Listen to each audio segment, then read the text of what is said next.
बिस्मिल्लाहिर्रहमानिर्रहीम। अस्सलाम वालेकुम। सिंध टीवी न्यूज़ जो प्रोग्राम ब्यूरो टाइम खणी आऊं जो मेज़बान अज़हर गुल सरकी जे अॻियां हाज़िर आहियां।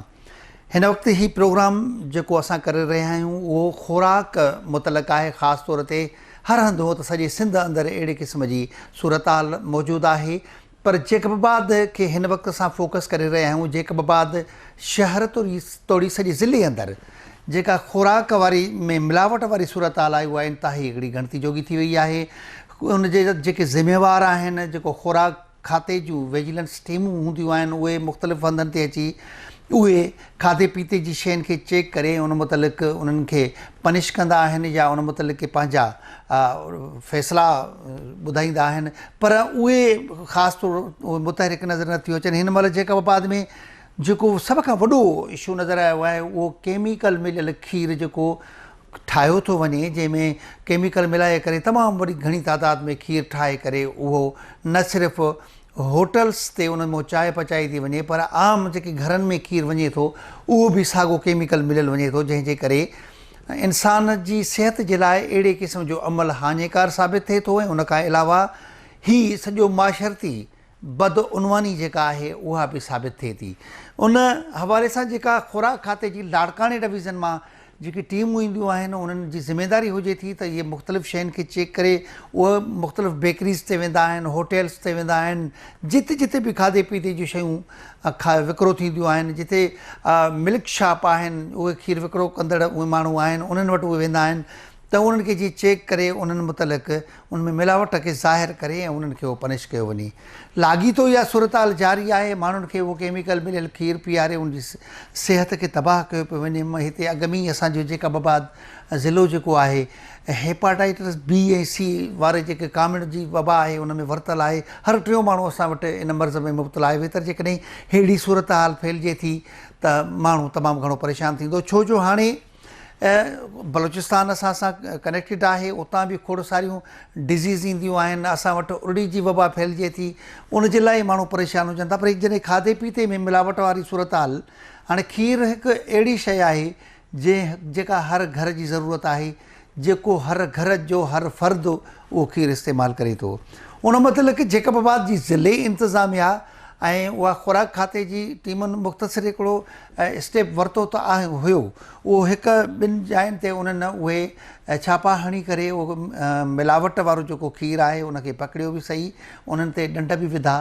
पर उहा मुख़्तसिर हिकिड़ी कारवाई हुई। हिन खे जारी रखण जी ज़रूरत आहे। हिते को अहिड़ो शॉप न आहे जिते मिलावट वारो केमिकल वारो खीर न हुजे या खाधे पीते जी शयुनि में मिलावट न हुजे। उन ते तमामु घणी जामिया हिकिड़े कमु करण जी ज़रूरत आहे। इन हवाले सां सिंध टीवी न्यूज़ जेकबाबाद जे रिपोर्टर उहा रिपोर्ट ठाही आहे। उन मुतलिक़ अचो तव्हांखे सिंध टीवी न्यूज़ जे रिपोर्टर ज़ैन सरकी जी उहा रिपोर्ट ॾेखारियूं। जी अज़हर साहब, जेकबाबाद शहर जे अंदरि केमिकल मिलियल खीर विकिरो आम जाम आहे। शहर जा जेके बि दुकान हुजनि या जेके होटल आहिनि या डेयरी फार्म आहिनि, जेके वाड़ा सॼा वञनि उन ते केमिकल मिलायल खीर विकिरो कयो थो वञे। होटलनि ते केमिकल मिलायल खीर जी चांहियूं ठाहे करे विकिरो कयूं थी वञनि। इहो केमिकल मिलियल खीर शहरनि जी सिहत लाइ केतिरो हानिकार आहे, हिते जो माण्हुनि जी सिहत लाइ केतिरो हानिकार आहे, उन सिलसिले में शहर जे मुख़्तलिफ़ धुरियुनि वटि पहुची करे उनखां पुछा कंदासीं त हुनजो इन सिलसिले में छा चवणु आहे। तुंहिंजी ज़िले इंतिज़ामिया फूड कंट्रोल अथॉरिटी ग़ैर फ़ाल आहे, तुंहिंजा कहिड़ा सबब आहिनि ग़ैर फ़ाल आहे? छो त हीअ खीर जेको आहे शहर जे अंदरि सरियाम विकिरो थिए थो, को बि हिते पुछा करण वारो न आहे, कोई बि हिते उनखे चेक करण वारो न आहे। ज़िले इंतिज़ामिया हुजे या सिंध फूड कंट्रोल अथॉरिटी हुजे या हितां जेके ॿियूं अख़्तियारियूं हुजनि ख़ामोश आहिनि। इंसानी सिहतनि खे केतिरो नुक़सानु पहुचाए थो हीअ खीर, उन सिलसिले में शहर जे मुख़्तलिफ़ धुरियुनि खां पुछा कंदा तुंहिंजो छा चवणु आहे? सभ खां पहिरियों तव्हांजी वॾी महिरबानी जो तव्हां इन इशू खे खयो आहे। हिन वक़्तु जेको आहे हर होटल ते हर मेह जो जेको मेह जा जेके वाड़ा आहिनि, जेके डेयरी फार्म चवंदा आहिनि, ऐं जेके गोदाम आहिनि खीर वारा जेके, उते इहो केमिकल आम इस्तेमालु थिए थो। इहो ॾिसो न, जेको तव्हांखे ॻाल्हि कई त केतिरो नुक़सानकार आहे इंसानी जान जे लाइ। इन ते ईंदासीं त इहो ईअं सम्झो हिकु ज़हर आहे जेको अंदरि जेको आहे असांजे जेके पार्ट पुर्ज़नि खे जेको ॻारे थो। केमिकल वारो खीर आम जाम थी वियो आहे। तव्हां 2-3 ॾींहं अॻु में बि तव्हां ॾिठो हूंदो त जेको आहे कार्रवाई थी, जेको आहे जेकबाबाद जा जेके कुझु होटल हुया उन्हनि ते जेको छापा आहियूं, कुझु डेयरी फार्म हुया उन्हनि ते बि जेको आहे उनखे दंड बि वग़ैरह रखियूं कुझु जेको आहे केमिकल वारो खीर इस्तेमालु करण ते ज़िले इंतिज़ामिया खे अञा बि जेको आहे इन शइ ते जेको आहे ज़ोर ॾियणु खपे, उन्हनि ते तवजा ॾियणु खपे, जेके फूड जेको आहे अथॉरिटी आहे उन्हनि खे बि जेको आहे एक्शन वठणु खपे। हिन वक़्तु ईअं सम्झो शहर में जेको आहे 70% जेको खीर जेको हली रहियो आहे जेको आहे उहो दुकाननि ते होटलनि ते उहो उनमें केमिकल माना मिक्स आहे। जंहिं होटल ते तव्हां वेंदो तव्हांखे खीर जेको आहे केमिकल वारो मिलंदो। इहो जेको आहे इंसान जे लाइ वॾो नुक़सानकार आहे। इन जे लाइ असां ज़िले इंतिज़ामिया खे अपील कंदासीं इन जे लाइ कोई एक्शन खणनि। हीअ जेकी ज़िले इंतिज़ामिया कार्रवाई कई तव्हां सम्झो था मुयसर आहे? सुठी ॻाल्हि आहे, कार्रवाई थियणु खपनि। कार्रवाई जे ईअं कार्रवाई अहिड़े क़िस्म जूं कार्रवाई थियण सां जेको आहे इन शइ खे रोके सघिजे थो। जेकॾहिं ज़िले जा अमलदार जेको आहे हथ ते हथ रखे वेंदा त पोइ त हाणे 70% मां चयुमि, पोइ वरी जेको आहे 100% थी वेंदो। पोइ त कोई माना किथे बि साफ़ु सुथिरो खीर न मिलंदो जेको आहे बग़ैर मिलावट वारो। ज़िले इंतिज़ामिया कार्रवाई बि करे थी, उनजे बावजूद बि इन शइ ते रोकथाम नथी थिए, ॾींहों ॿ ॾींहं वधंदी वञे थी। उनजे लाइ कहिड़ा उपाय वठणु घुरिजनि हितां जी हुकूमतनि खे, ज़िले इंतिज़ामिया खे, हितां जी जेको आहे ॿियूं जेके अख़्तियारियूं आहिनि? सभिनी खां पहिरियां मां इहो चवंदुमि त जेके डेयरी फार्म आहिनि, जेके खीर जा जेके वाड़ा आहिनि मेन वारा, उते जेके न उहे भाॻिया बि खीर में मिलावट करनि था, सरेआम मिलावट करनि था। पहिरें उन्हनि जे लाइ उन्हनि खे को जेको उन्हनि जे ख़िलाफ़ु एक्शन खणणु घुरिजे। उन खां बाद जेके होटलनि ते जेका मिलावट थिए थी उनखे उहो जेको आहे टेस्ट कराइनि, उनजे मथां सख़्तु दंड रखनि, माना वॾो हिकिड़ो उनखे सख़्तु सज़ा ॾियनि, हिकिड़ो वॾो दंड रखनि, जीअं अॻिते जे लाइ उहे अहिड़े क़िस्म जो कोई बि क़दम न खणनि। पहिरीं ॻाल्हि त साईं जेके असां वटि सिंध में अॻवानी अचनि था न, उन्हनि अॻवानियुनि एतिरो त माना असांजे सिंध में हर जाइ ते चपे चपे ते होटल आहिनि। उन होटल ते तव्हां ॾिसंदो तक़रीबन 10 मण 15 मण 50 मण ताईं खीर निकाली थिए थो। इहो सम्झ में नथो अचे त जेके असां वटि हिते एतिरा वाड़ा ई न आहिनि त हिकु होटल ते 50 मण खीर काॾों थो निकिरे। इहे असांजा दुश्मन आहिनि।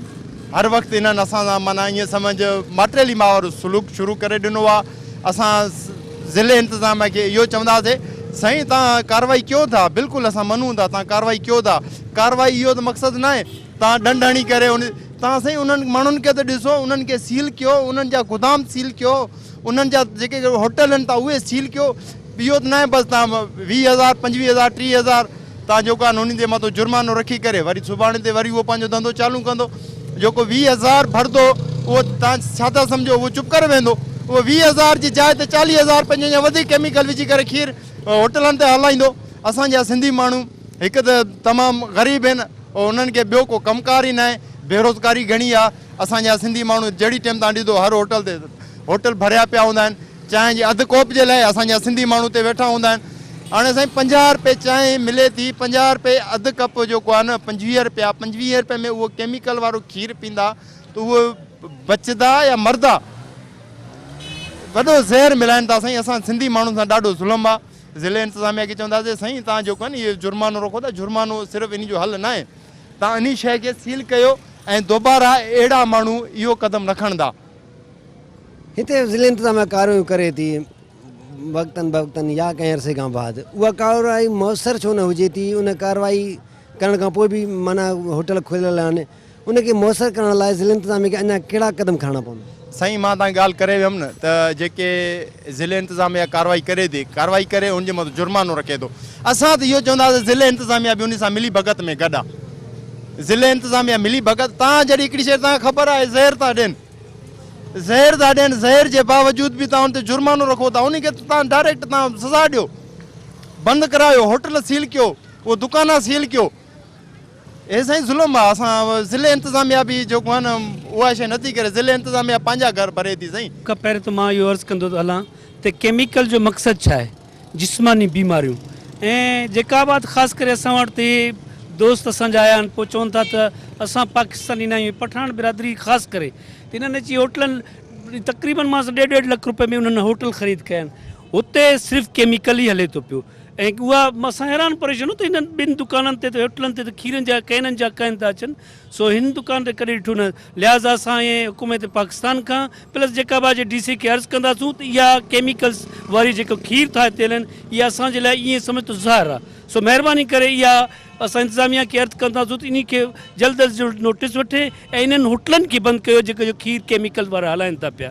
ऐं असां वधि में वधि इहा हिननि पंहिंजो जेका बि DC खे अर्ज़ु कंदासूं ऐं असांखे उमेदु आहे त हीअ जेका बि जो DC साहिबु जेको आहे सो इंसाफ़ पसंद माण्हू आहे ऐं बहितरीनु असांजो DC साहिबु आहे। सो जीअं जेका बि जी इंक्रोचमेंट हुई उनखे ख़तमु कयो अथई ऐं असां गुज़ारिश कंदासूं त हीअ जेका केमिकल्स वारो खीर आहे सो इन खे बि ख़तमु कयो त असांजा ज़िंदगी बि थोरा त रहंदासूं। साईं हिते सिंध फूड कंट्रोल अथॉरिटी बि आहे, उनजो किरदारु तव्हांखे नज़र अचे थो? उनजो कमु इहो आहे शहर जे अंदरि वञी करे खाधे पीते शयुनि खे चेक करे उहे सही आहिनि न आहिनि, उहे तव्हांखे हिते नज़र अचनि थियूं? साईं जॾहिं उन्हनि खे घर वेठे कमीशन थी मिले, किथे कमीशन सिस्टम आहे, परसेंटेज कमीशन, जेकॾहिं जंहिं माण्हू खे घर वेठे परसेंट में थी उनखे ज़रूरत कहिड़ी आहे का शइ चेक कनि। सो इन्हनि दोस्तनि ई त असांजो हीउ जेका बि जो नालो तबाह कयो आहे ऐं केमिकल खे आणण वारा बि आहिनि। जेकॾहिं इहे इन्हनि शयुनि ते पाबंदी विधनि त इहे शयूं पैदा ई कोन थी ॾिसो न, ऐं पोइ जॾहिं उहा चेक वारा न आहिनि त उन्हनि खे घर वेठे उनजी परसेंटेज मिले थी, लिहाज़ा पोइ ईंदा छो? उन्हनि खे असांजी जाननि जो का फ़िक्र न आहे, असांजी औलाद जे बचे जो न, असांजी उन्हनि खे सिर्फ़ु पैसो खपंदो आहे, कहिड़े क़िस्म जो इन क़िस्म जो। ऐं मख़सूस मां सम्झां त हुन होटल जी वधि में वधि 300 रुपये फ़ी होटलनि खे ॾींदो हूंदो। माना हिते शहर जो आम शहरी आहे उनखे न बंदि करण लाइ इन केमिकल वारे खीर खे पंहिंजो ख़तमु करण लाइ या होटल सील करण लाइ जिते जिते विकिरो थिए त उनखे करण लाइ कहिड़ो किरदारु अदा करणु खपे? साईं ॾिसो यार हाणे इन में जेका बि पब्लिक खे कहिड़ो किरदारु अदा करणु खपंदो आहे? हाणे साफ़ ज़ाहिर ॻाल्हि आहे, हिकिड़ो ॾोह थो त ॾोह खे बंदि करणु कंहिंजो कमु आहे? जेका बि जिथे जंहिं शहर में ॾोह थो उन इंतिज़ामिया जो कमु आहे इनखे बंदि करणु, हे पब्लिक जो कमु न आहे। असां कहिड़ा आहिनि जे ख़िलाफ़ु पुरअमन एहतजाज करूं था? नी, असांजो कोई एहतजाज कोई रंग न रहंदो। असां उन्हनि ख़ासि छो जो ॾिसो पुरअमन एहतजाज छाजे लाइ कबो आहे? हुकुमराननि जे ख़िलाफ़ु कबो आहे या कोई हिकिड़ी कोई बि जेके ऑफिसूं वग़ैरह, हीअ त पब्लिक जो मसइलो आहे। पब्लिक जे मसइले खे त असांजी मैनेजमेंट ख़तमु करे, हीअ असांजो कमु न आहे। ऐं मां अर्ज़ु कयो आहे त जेका बि जो ख़ासि करे DC साहिबु इंसाफ़ पसंद माण्हू आहे ऐं असां उनखां उमेदु था करूं त हिननि होटलनि खे बंदि कयो वञे, सील कयो वञे, छो जो हिते मर्ज़ थो पए त केमिकल्स माना बीमारी ज़हर।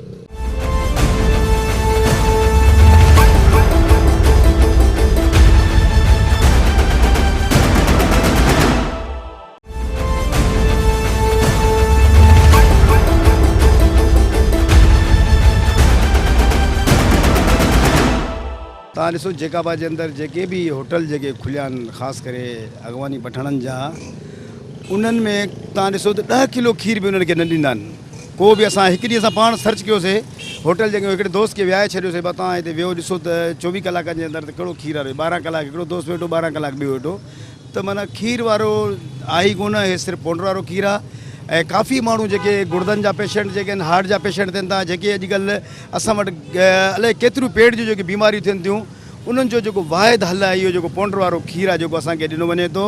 असां बार बार DC साहिब खां इहो मुतालबो था कयूं त इन्हनि जे मथां इंक्वायरी कई वञे, इन्हनि मथां जुर्माना विधा वञनि ऐं असांजे ग़रीब मिसकिन माण्हू जेके ग़रीब मिसकिन जेके चांहियूं पीअनि था, छो जो सिंध जो माण्हू तमामु चांहि जो शौक़ीन आहे। अॻे चांहि तमामु ओरिजिनल खीर जी हूंदी, सुठो खीर हूंदो हुयो, माना त पोइ अॻे ते पुछा कंदा हुआ कारी में जो खीर आहे या भूरी में जो खीर आहे। हाणे माना न कारी में आहे न भूरी में आहे, सिर्फ़ु पाउडर वारो खीर आहे। हिते जेकाबा जे अंदरि हिकिड़नि जी अहिड़ी को फैक्ट्री आहे जेकी पाउडर वारी, जेके उहा उते खीर इहो ठाहे करे अचनि था। तव्हां कॾहिं बि तव्हां ॾिसो त हिननि जे होटलनि ते वेंदो खीर कढ़ंदे तव्हांखे नज़र न ईंदो।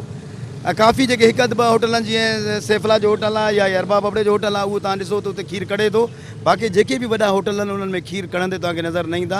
ऐं सिर्फ़ु 24 कलाक हिननि वटि खीर पियो ई पियो आहे। इन जे करे असां ग़रीब माण्हू अहिड़ी घाटी चांहि ठाहे ॾियनि था जीअं पीअण सां जेको आहे न असांजे जेके न डायरेक्ट जेको आहे असांजे गुर्दनि ते ऐं दिलि ते जेको आहे अटैक करे थो। ऐं काफ़ी माण्हू जेके तव्हां ॾिसो, तव्हां सुबुह जो ख़बर पवंदो यार फलाणो माण्हू खे अटैक थी मरी वियो, फलाणे माण्हू खे जेको आहे न पेट जी बीमारी उहो मरी वियो, गुर्दे जो जेको पेशेंट थी वियो आहे।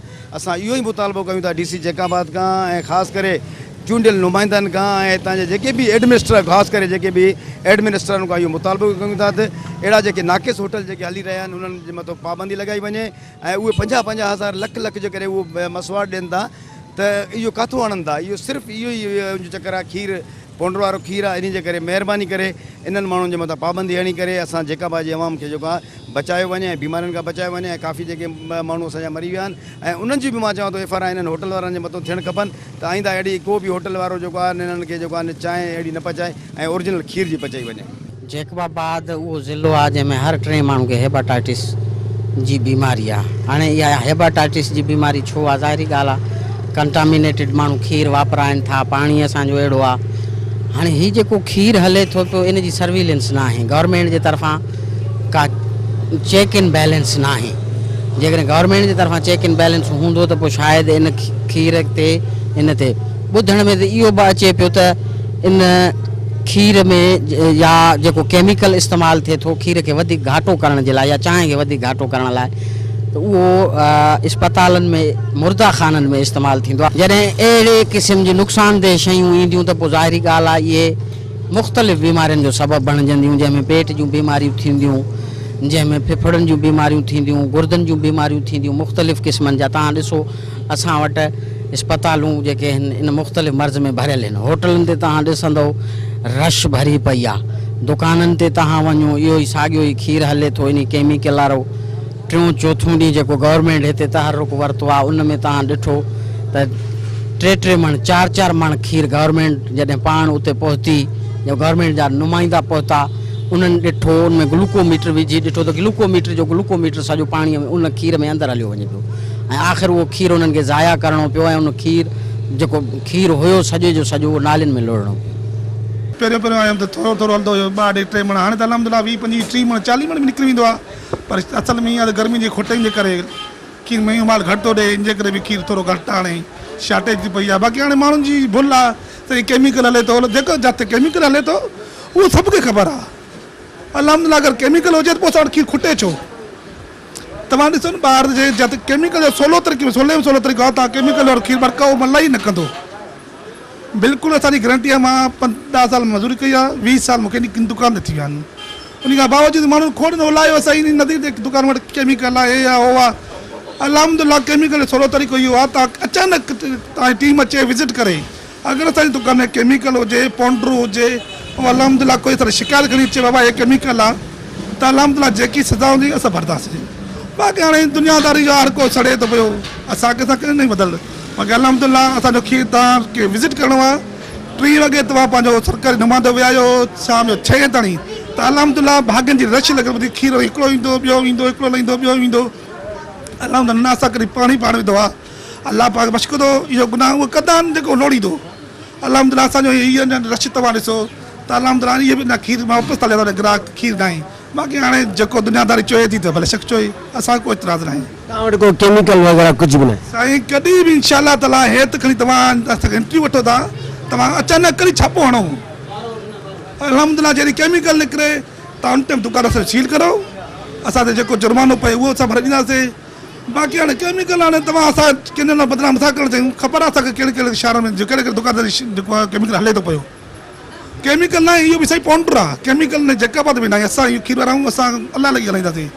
पाउडर हले थो पियो, कोटिया जो जेके ग्वाला विया मटिया जा दुकानदार उहे पाउडर विझनि था। पाउडर जो बनस्पति ईअं आहे त खीर शार्टेज आहे, उनजो हली थो वञे। हाणे 800 रुपए किलो पाउडर आहे चवनि था, त उन में 12 किलो खीर ठाहे 1200 रुपए जो किथे 800 रुपए 400 रुपए बीठे बीठे चार कमाए वञे। हिन शार्टेज में त उनजे लाइ फ़ाइदो आहे। इन जे करे जेको आहे त हिते खोड़ दुकानदार आहिनि जेके पाउडर हलनि था। बाक़ी केमिकल हिते जेका बात में मां इहो कसम खणंदुमि केमिकल कंहिं वटि बि न आहे। हिते साईं 2 मण 5 मण खनि थी वेंदो आहे, 5 मण। केतिरो टाइम तव्हांजी दुकान हलायो था? हे सर तमामु घणो पुराणो दुकानु आहे, कंहिं टाइम खां वठी। हे खीर तव्हां किथां ख़रीद कंदा आहियो? हितां पंहिंजी डेयरियुनि खां हूंदो आहे, डेयरी जो खीर हूंदो आहे स्पेशल क्वालिटी वारो। चयो वञे थो हिते जेको खीर विकिणी थो हुनमें केमिकल आहे, तव्हां हुन खीर खे चेक करण लाइ तव्हां वटि का शइ आहे? कीअं ख़बर पए हिन में केमिकल? बाक़ी ख़बर आहे, पंहिंजूं डेयरियूं आहिनि उतां खणी ईंदा आहियूं, जेका उहो हूंदो आहे कंहिंखे वापार जी शइ हूंदी आहे न। असांजूं पंहिंजूं डेयरी आहे, पंहिंजो वाधाई करे माओ हणी करे पोइ जेको आहे उहे वठंदा आहियूं, ख़रीद कंदा आहियूं। शहर रोड ते खुलियाम खीर पियो आहे, हिन में मिटी डस्ट न वेंदी हूंदी? सर हिफ़ाफ़त वॾी थी पई आहे, कपिड़ो वग़ैरह लटो ॾिनो पियो हर शइ जे लाइ। कोशिशि असांजी इहा हूंदी आहे त साफ़ु सुथरो हुजे, इनशाला का अहिड़ी शइ मिस्टेक न थी आहे, न थींदी बि सही। अगरि तव्हां वठो था पंहिंजे दुकान, तव्हां केतिरो यकीन आहे हिन में केमिकल न आहे? जेकॾहिं ॿाहिरों वठंदा हूंदो ज़ाहिर को खीर वारो खणी ईंदो हूंदो त उनखे चेक करण लाइ तव्हां वटि का शइ आहे? कीअं ख़बर हणंदा आहियूं? वाधाई हणंदा आहियूं, ठीकु आहे न। वाधाई में अगरि रिज़ल्ट पूरो बि ईंदो आहे, 200-250 वाधाई बि ईंदी आहे, त पोइ उहा असां लाहींदा आहियूं ऐं क्वालिटी वारी शइ खणंदा आहियूं। इनशाला अहिड़ी शइ असांखे न मिलंदी। असां पाण पुराणा जेकी तव्हां वाधाई चओ था तसली बख़्श आहे? हा, तसली बख़्श आहे साईं, उन में ख़बर पइजी वेंदी। बिल्कुलु। तव्हां ग्राहक सभु बीठा आहिनि, तव्हां पुछा करे सघो था, अहिड़ी का ॻाल्हि शिकायत न थींदी। न साईं जेको हाणे निकिता आहिनि गवर्नमेंट तरफ़ां सुठी ॻाल्हि आहे, चेकिंग करणु ज़रूरी आहे। जीअं पहिरें बि थींदो हुयो, हाणे बि थिए, ख़बर पए त माण्हू जेको करनि था 2 नंबरी, ज़ाहिर उहो रोकथाम ज़ाहिर ख़राबु शइ आहे इहा शइ जी।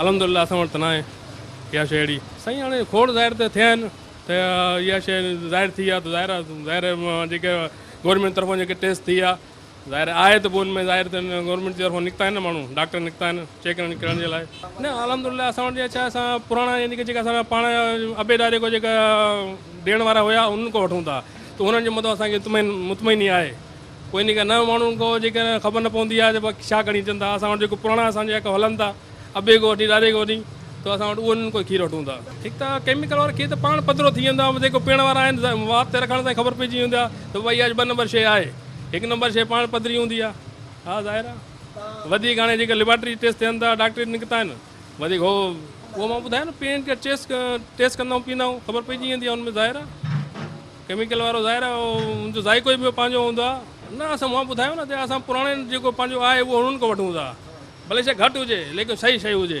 ईअं न आहे ज़रूरी आहे घणो खणी अचो घणी खणी अचो उहो न जेको पुराणा आहिनि पंहिंजा ॾियनि था ज़ाहिर आहे हिन सीज़न आहे खुटंदो आहे खीर भले शइ खुटाए हुजे खीर हूंदो आहे अगरि चांहि हलाईंदा आहियूं खीर न हूंदो आहे चांहि न हलाईंदा आहियूं असां न असां वटि केमिकल आहे न असां वटि पुंड आहे न असां वटि को निशस्तो बि आहे बिल्कुलु 1 चकर न 10 चकर तव्हां चेकिंग करे ॾिसो था बिल्कुलु ऐं असांजी चांहि पीअण सां ईअं न आहे जो कंहिंजे हवा ते अगरि का शइ चढ़ी बीहे माना वञी 2 होटलनि ते तव्हां चांहि पीअंदो तव्हांजो जेको आहे तव्हां बिल्कुलु बंदि थी वेंदो असांजे होटल जी चांहि पीअंदो इनशाअल्लाह अल्लाह जे हबीब जे सदके तव्हांजो हा बिल्कुलु खुलंदो माना छाजे करे त आहे खीर अॼुकल्ह मिले कोन थो माना जेको आहे असां वटि खीर असां हलूं रुगो खीर था माना मतिलबु जे केमिकल आहे या पंहिंजो पाउडर आहे या जेको निशास्ती वारी खीर हुजे उन जी तव्हांखे कीअं ख़बर हिकिड़ो माण्हू तव्हांखे खीर ॾियण थो अचे कीअं ख़बर पवंदी इहे ख़बर पवंदी आहे उहा चांहि जेका आहे त मलाई न छॾंदी आहे माना खीर काढ़ींदा आहियूं अगरि खीर मलाई छॾंदो आहे त असांखे इहा ख़बर आहे त खीर आहे अगरि जो मलाई नथो छॾे त असां पाण भाॻिया आहियूं असांखे पाण खे 30-35 घर में मेयूं आहिनि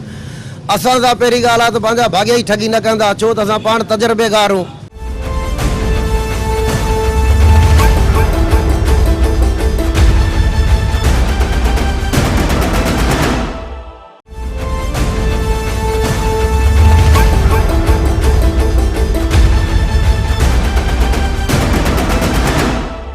सही वो ख़बर ना है बाबा हलाइण हूंदा बाक़ी असां इंशाल्लाह पेवर खीर हलाईंदा किथों वठंदा खीर जी वाह वाड़नि मां जी जी तव्हांखे ख़बर पवंदी आहे केमिकल वारो खीर आहे कीअं ख़बर पई आहे सही ईअं उहो त हाणे मीटर लॻाइणो पवंदो टेस्ट करणो पवंदो हा ईअं त बग़ैर टेस्ट जे मीटर जे हलाए तव्हांखे पाण खे ख़बर नथी पए त पोइ कीअं तव्हां चओ था त मां साफ़ खीर थो हलायां सही असांखे त साफ़ थो लॻे खीर भाउ लॻण में त हाणे ईअं मूंखे लॻे थो तव्हां वटि केमिकल वारा पोइ न सही भले तव्हां चेक करे ॾिसो हा ऐं तव्हां वटि का टीम आई आहे चेक करण लाइ न अञा न आयो असां वटि बाक़ी शहर में आहियूं जी तव्हां माना अंदाज़ो त हलाईंदो लॻे थो त केमिकल वारो न आहे बाक़ी कंफर्म तव्हांखे न आहे कंफर्म बाबा ॻाल्हि इहो आहे भली टेस्ट करो तव्हां और मीटर खणी अचो जेको बि आहिनि माना लेबोरेटरी वग़ैरह असां बिल्कुलु इनशाला वेठा आहियूं इन में को बि असां इनशाला केतिरो अर्सो थियो आहे तव्हांजे होटल हलाए असांखे हिते थिया आहिनि माना 8-7 महीना थिया आहिनि ये तकरीबन दूध यहाँ पे आता है चाचा लेके आता है हमारे पास दिन में कोई 120 किलो 140 किलो ये बिकता है किलो हमारे पास लेके आता है 120 रुपये का 1 किलो चाचा सा बंदा है वो लेके आता है केमिकल वाला दूध केमिकल से क्या होता है दूध बढ़ता है क्या होता है केमिकल से केमिकल हम डालेगा हम इधर हमें मरना है क्या हम जब चमन से आया हुआ इधर बच्चों के रोज़गार के लिए कमाया रोज़ी के लिए आया हुआ है भाई यार अभी तकरीबन साल पूरा होने वाला है यहाँ पे पीछे हमारा जो रिश्तेदार है उनका होटल है तकरीबन अभी वो तो तकरीबन कोई 8-9-10 साल से बैठा हुआ है वहाँ पे हम लोगों का 1 साल पूरा हो गया यहाँ पे भाई जखमाबाद अभी तो ये दूध जो शहर से कोयटा से तोड़ी आता है तो ये दूध में केमिकल मर तो डायरेक्ट मरेगा केमिकल वो बंदा डायरेक्ट मर जाएगा हम खुद पीता है हमारे बच्चे पीता है ये दूध यार ये छः जो है हम पीता है हमारे बच्चे पीता है हमारा पूरा स्टाफ पीता है भाई ऐसा हमको कानून या कोई चीज़ नहीं दिया क्या भाई तुम ये डालो अगर इसमें पानी है इसमें केमिकल है वापस कैंसिल कर जाना ये तो कानून का बनता है कि हमें कोई ऐसा चीज़ देवे ताकि फिर हम उसमें डालें हमें मालूम हो जाए कि इसमें पानी है या इसमें केमिकल है या इसमें क्या है ये तो कानून का बनता है आपको कोई पता नहीं चाहिए इसका हमें कोई पता नहीं जो दूसरों से लेता है उनकी दूध में हम नहीं बोल सकते बाकी हमारे अपने दूध गारंटी है बिल्कुल गारंटी है हम अपना दूध लाता है पैसा लेता है अच्छा चीज़ का अच्छा चीज़ देता है 2 नंबरी न करेंगे न करने देंगे दूसरों से दूध न लेता है न ज़रूरत है जो दूध ज़रूरत पड़ता है अपना भैंसे अपना वाड़ा है उसी टाइम आ जाता है 15 किलो 20 किलो या फैमिली लेन से लाते या चाचा दूध वाले से लेता है बस। नहीं, दूध दूसरों से लेंगे तो उसमें शक होगा, चेक करेंगे। अपना दूध हमने चेक करता है, लाता भी अपना बंदा है, इसलिए तो साफ चीज़ें न चेक करते, चाणी करके देग में पकाते हैं। कहाँ से लाते? नज़ीर से, फैमिली लेंद वाले से, मशहूर है, 25 मन दूध निकलता है। ऐसे जकाबाद शहर में तो 5-6 दुकानें जो सब दूध चलाते निकालते। केमिकल वाले सारे केमिकल तो नहीं है ना, इतना केमिकल से बनता है।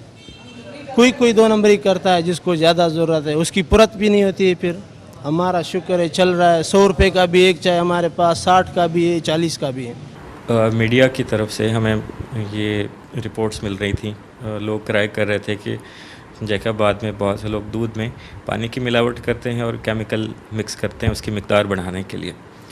तो यकीनन मिलावट एक जुर्म है, इंसानी जान के लिए ये शदीद ख़तरा है, मासूम बच्चों के लिए इससे बहुत सी बीमारियां जन्म लेती है। किसी सूरत इसको बर्दाश्त नहीं किया जा सकता। तो सबसे पहले हमने लाड़काना में जो कि फूड कंट्रोल डिपार्टमेंट है हमारा, वहाँ पे लेटर्स लिखे कि वो जल्द से जल्द यहाँ आकर कार्रवाई करें, लेकिन वहाँ से ताख़ीर हो रही थी। तो फिर हमने ख़ुद म्यूनसिपाल्टी का जो विंग है फूड कंट्रोल का, उसको एक्टिव किया, जो कि काफ़ी अरसे से डोरमेंट पड़ा हुआ था। उसको एक्टिव करके हमने कार्रवाई का आगाज़ किया। चंद दिन पहले आपको पता होगा कि कार्रवाई की गई थी, हज़ारों की तादाद में जुर्माने भी किए गए, सैंपल्स भी कलेक्ट किए गए और सक्खर लेबॉर्ट्री के लिए भेजे गए। मज़ीद भी हमें इंफॉर्मेशन मिल चुकी है कि ये शॉप्स हैं जहाँ पे मिक्सिंग चल रही है। तो आपको बहुत जल्द दूसरे मरले की कार्रवाई भी नज़र आएगी और सख्त एक्शन लिया जाएगा। बहुत से लोग कहते हैं कि दूध में सिर्फ पानी है तो उसको बख्शने। देखें, पानी की मिलावट भी क्यों हम अलाउ करें, वो मिलावट है। एक ख़राब पानी पीने लायक भी नहीं होता। अगर आप उसी पानी को आप दूध में मिक्स करके आगे दे दें और कहें कि नहीं हमें ऐसी इजाज़त दी जाए, तो ये बिल्कुल भी इजाज़त नहीं मिलेगी और इसके ख़िलाफ़ सख्त से सख्त कार्रवाई होगी। डिप्टी कमिश्नर साहब ने भी इस पर अहकाम दिए कि मज़ीद इस कार्रवाई को तेज़ किया जाए और ताकि जैकबाबाद के लोग जो हैं वो साफ़ दूध पी सकें। जी, आपकी बात बिल्कुल दुरुस्त है। फ़ाइन और वार्निंग ये पहला स्टेप होता है। इसकी सज़ा में कैद भी है, जेल भी की जा सकती है। दूसरा स्टेप ये होगा कि उसकी दुकान को सील कर दिया जाए मुकम्मल तौर पर, और जब तक कि वो साफ़ दूध नहीं चलाता, फूड डिपार्टमेंट से NOC लेकर नहीं आता, हमें राइटिंग नहीं देता, अपनी सज़ा नहीं काट लेता, तो तब तक उसको हम दुकान खोलने की इजाज़त ही ना दें। तो अब दूसरा स्टेप यही होगा, अगर अभी भी कोई वायलेशन करता है तो उसको नहीं बख्शा जाएगा। रेवेन्यू ओवरऑल एक कोऑर्डिनेशन करवाने वाला महकमा है। ये बुनियादी मकसद फूड कंट्रोल अथॉरिटी का है। इसी तरह labour department, secretary market committee, हर एक इदारा मौजूद है। प्राइस कंट्रोल डिपार्टमेंट अलग बना हुआ है। लेकिन आप देखें कि आपकी बात दुरुस्त है कि दूध ही नहीं, मिर्चें हो जाएं, इसी तरह खाने के तेल, चीनी, चावल, हर एक चीज़ में मिलावट की हमें शिकायतें मिलती रहती हैं। इसके लिए हुकूमत का सिर्फ एक रेवेन्यू खाता नहीं, बाकी तमाम डिपार्टमेंट्स को भी एक्टिव होना पड़ेगा। मार्केट की जो कमेटियां हैं, जो मार्केट के सदूर हैं और वहाँ के जो लोग हैं, आप आम वसेब, उन सबको इकट्ठा होना पड़ेगा, तभी ये चीज़ जड़ से ख़त्म हो सकती है। वरना आप देखें सैकड़ों चीज़ें हैं, हर एक चीज़ को हर दिन एक असिस्टेंट कमिश्नर या एक मुख्तियारकार कैसे डील कर सकता है? That's impossible.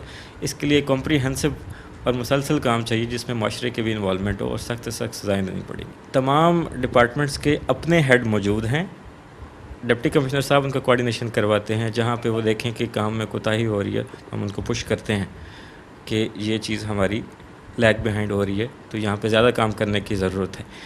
तो वक्तन फ़वक्तन अब देखें, एंटी इंक्रोचमेंट हो या ये मिलावट हो दूध की, इसी तरह प्राइस कंट्रोल हो, काम करते रहते हैं। लेकिन साथ ही साथ जो दूसरे डिपार्टमेंट्स है वहाँ पे कैपेसिटी के इश्यूज़, इक्विपमेंट का ना होना, क्योंकि बहुत लंबे अरसे से वो इनएक्टिव रहे हैं, तो लिहाजा उनकी परफॉर्मेंस इतनी अच्छी नहीं रही। लेकिन हम भरपूर कोशिश कर रहे हैं कि जितना ज़्यादा हो सके इस पर मज़ीद काम करें। इसमें तो कोई शक नहीं है। हर एक मुहिम, हर एक चीज़ के ऊपर मीटिंग्स होती हैं, बार बार कहा जाता है। आप अभी देखिएगा सोमवार से पोलियो की कैंपेन शुरू हो रही है, आपने हेल्थ की बात की, तो उसके लिए भी पहले मीटिंग्स हो चुकी हैं, सबको हिदायत जारी की जा चुकी हैं। इसी तरह ये दूध के हवाले से बात की जा चुकी है, लेटर्स लिखे हैं फूड कंट्रोल डिपार्टमेंट को। अब लाड़काना में एक ऑफिस बना हुआ है, उनके पास पूरा डिवीजन है, वो शिकारपुर भी देख रहे हैं, कश्मीर भी देख रहे हैं, लाड़काना ख़ुद भी देख रहे हैं और जैकबाबाद भी देख रहे हैं। हमारा तो यकीनन यही दिल करता है कि हर एक डिपार्टमेंट की हर एक टीम अपना बेहतरीन काम करे, लेकिन अफराद की तादाद में कमी, फ़ंड्स की कमी, इक्विपमेंट का ना होना, तो बहुत से मसाइल हैं जिनकी वजह से 100% परफॉर्मेंस डिलीवर नहीं हो पाती। लेकिन इसमें कोई शक नहीं कि हम रेवेन्यू का अमला तो दिन रात अपना रेवेन्यू का काम तो देख ही रहा है, उससे ज़्यादा दूसरे डिपार्टमेंट्स का काम देख रहा होता है, तो भरपूर कोशिश तो है। नाज़रीन, तव्हां ज़ैन सरके जी रिपोर्ट ॾिठी, उन में इहा हक़ीक़त आहे त हिते खीर जो जेके सूरत हाल आहे उहो तमामु हिकिड़ी इंतिहाई गणती जोगी आहे। उते को बि अहिड़ो शॉप, मिल्क शॉप या को अहिड़ो होटल न आहे जिते मिलावट वारो, केमिकल वारो खीर न हुजे। न सिर्फ़ु हिन सूरत हाल में खीर में मिलावट आहे, पर हर खाधे पीते जी शइ जेका विकिरो थिए थी उन में मिलावट थिए थी। उहा चांहि जी पती खां वठी करे जेको मिर्च इस्तेमालु थिए थो खाधे भाॼियुनि में, उन में बि मिलावट कई थी वञे। उनजे लाइ को चेक एंड बैलेंस कोन्हे। उहो मुख़्तलिफ़ हंधनि ते जेके ज़िम्मेदार इदारा आहिनि उहे कमु करनि कोन था। उहे मुख़्तलिफ़ जायुनि ते वञी उन्हनि खे उहो चेक करिणो हूंदो आहे, उहो कतई चेकिंग कोन थी थिए। जेका हिते खुलियल पती विकिरो कई थी वञे, हिते अची असां वटि जेके कोयटा खां अची उहे रेढ़ा लॻाइनि था पठाण, उहो खुलियल पती सेल करनि था। हिकु त उन में सॼियूं गिलाज़तूं, उहा डस्ट मिटी सॼी उन में वञे थी, ऐं उन खां अलावा जेका उन पती में बि चांहि जी पती खां वठी करे जीअं मूं ॻाल्हि कई त उहो जेको मिर्च पीठल आहे उन मिर्चनि में मिलावट आहे। हर ज़रूरत जी जेका शइ आहे खाधे पीते जी उन में मिलावट वारी सूरत हाल आहे। इन खे चेक करण जे लाइ जेके ज़िम्मेदार अदारा आहिनि उन्हनि खे उहो समूरी पंहिंजूं ज़िम्मेदारियूं पूरियूं करणियूं पवंदियूं। उनखे चेक करे जेके विजिलेंस टीमुनि खे मुतहरिक थियणो पवंदो, उहे पंहिंजो कमु करे उन्हनि जेके मुनाफ़े मिलावट खोर माण्हू आहिनि, जेके अहिड़े क़िस्म जूं माफ़ियाऊं आहिनि, उन्हनि ख़िलाफ़ु सख़्तु क़दम खणी उन्हनि खे जेसिताणी सज़ाऊं न ईंदियूं तेसिताणी उहे माण्हू ई वेधनि पिया कंदा ऐं माण्हुनि जी न सिर्फ़ु सिहत तबाह कंदा, पर माण्हुनि जो माली तौर ते बि नुक़सानु आहे। हीउ हिकिड़ो इख़लाक़ी तौर ते बि वॾी करप्शन आहे। त अहिड़ी सूरत हाल में उहे ज़िम्मेदार इदारा पंहिंजो किरदारु अदा करनि। प्रोग्राम में वक़्तु पंहिंजी पुॼाणी खे पहुचे थो। ईंदड़ प्रोग्राम ताईं पंहिंजे मेज़बान अज़हर गुल सरकी खे ॾींदा इजाज़त। अल्लाह हाफ़िज़।